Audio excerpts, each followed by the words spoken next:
I'm going to tell you, my view is that the wheat will be separated from the chaff. And I don't know if that's 6 months, 2 years, 3 years. I don't put a timeline on it.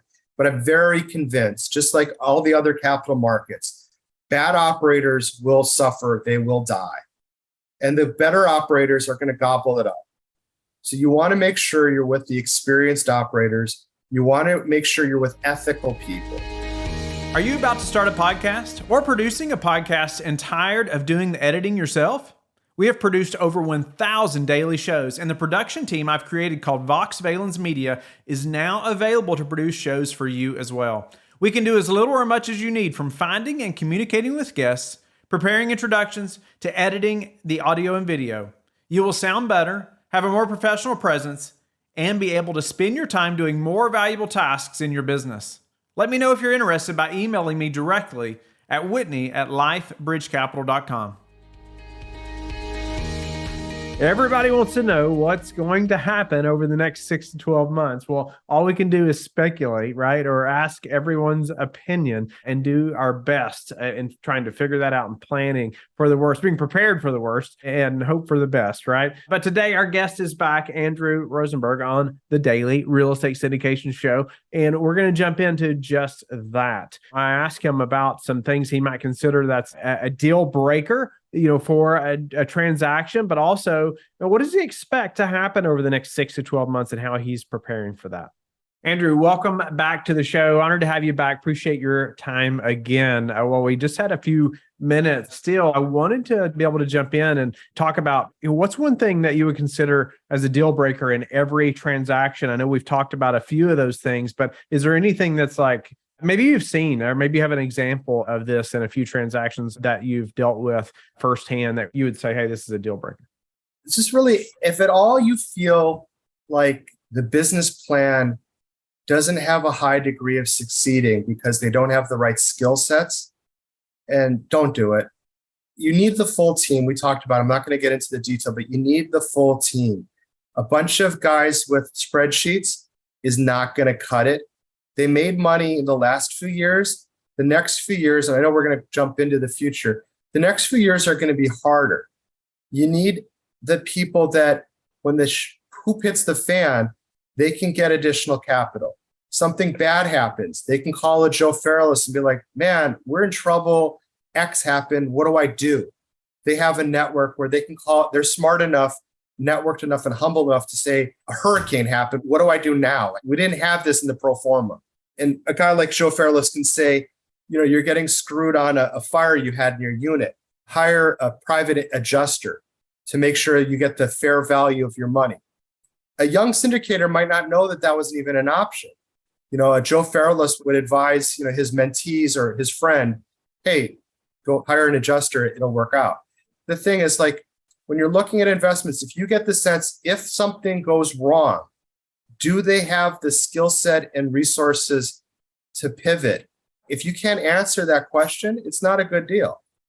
I hadn't thought about asking, I invest passively as well with a number of operators and obviously I know them or have known them for a number of years, but I've not thought about asking as a qualifying question, who are your mentors? Who's providing guidance to you? I mean, I put such a high level of weight on my mentors and who they are and willing to pay quite a bit. I mean, and do, for specific, just to be connected with people that I know are going to give us great guidance and have skills that we don't have or don't have yet. And so anyway, that's an interesting thought to ask, who are your mentors? Who's guiding you, as you're thinking about investing?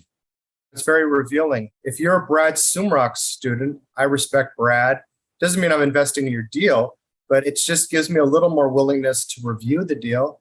If you hit me up out of the blue, make it more likely that I'm going to take the time to look at the deal because I've dealt with several of his students and they have their stuff together. And that's not a plug for Brad. I'm not affiliated with him in any way, but several of his students have at least presented good deals to me.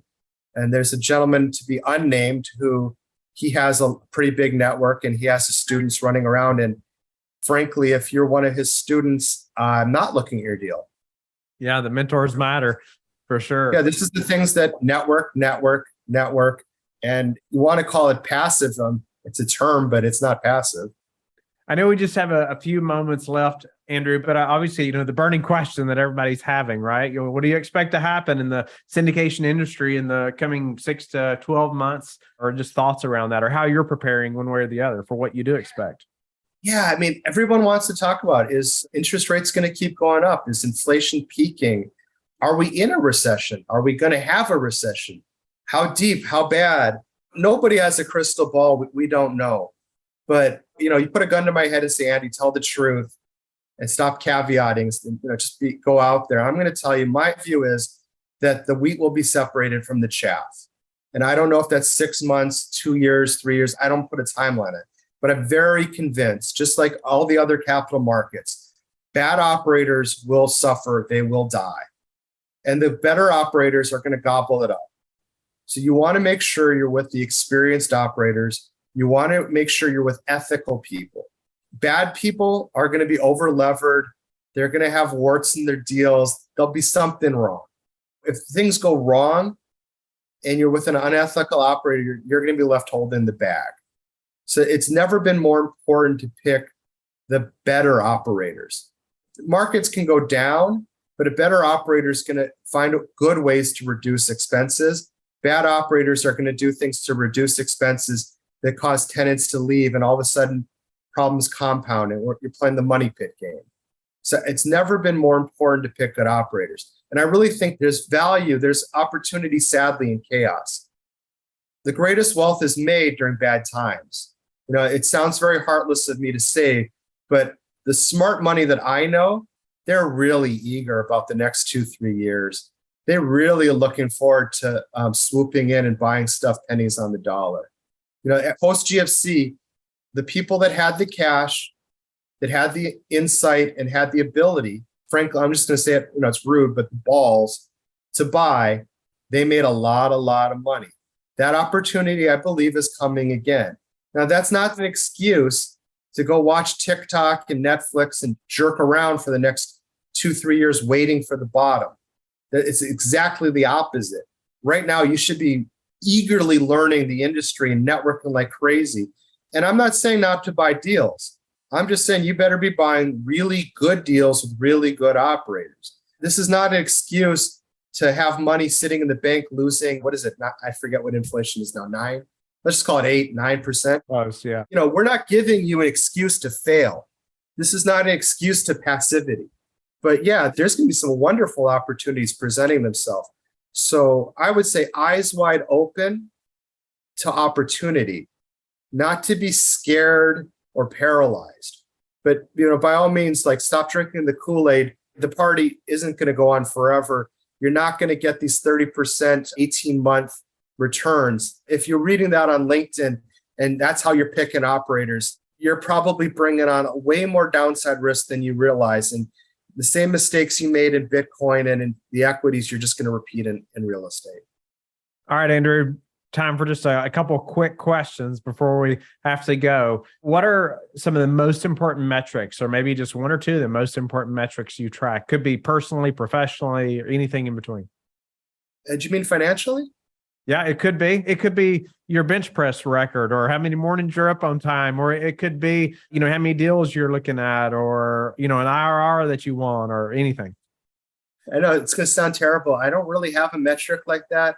You have to have, I have a different belief. I'm a quantitatively oriented guy, but I believe in the limitations of quantification.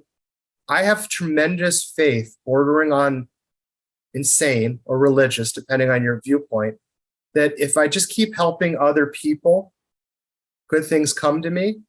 And it really has. The best deals that I'm in are all from networking.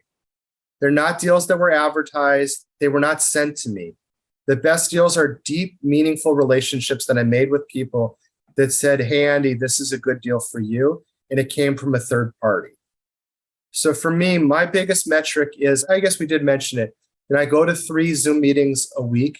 And I meet lots of other investors, operators, lenders, and things. We have our own Zoom meeting that, I co-host with Christina Stevens, who's a wonderful woman. She's really going to go places. She's going to vastly outseed me very quickly. I'm going to be excited to be saying, I know her, not the other way around.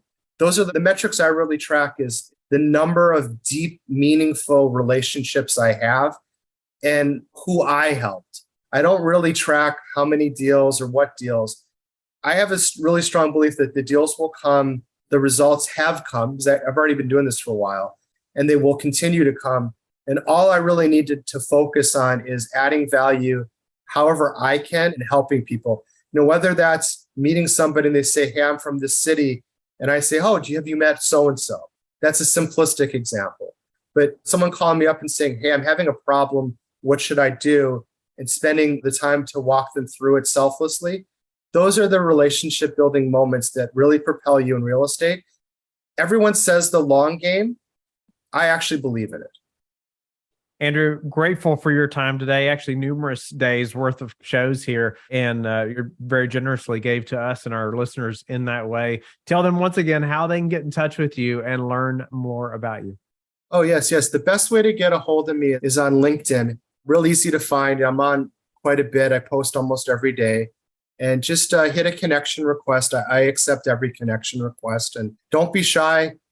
Start asking questions right away, or if you want to meet, we can talk on the phone or Zoom. And just a reminder to everybody, I have nothing to monetize or sell. I just genuinely like helping people. It's my currency. Money's nice, but I really prefer meaningful relationships. Thank you for being with us again today. I hope that you have learned a lot from the show. Don't forget to like and subscribe. I hope you're telling your friends about the Real Estate Syndication Show and how they can also build wealth in real estate. You can also go to lifebridgecapital.com and start investing today.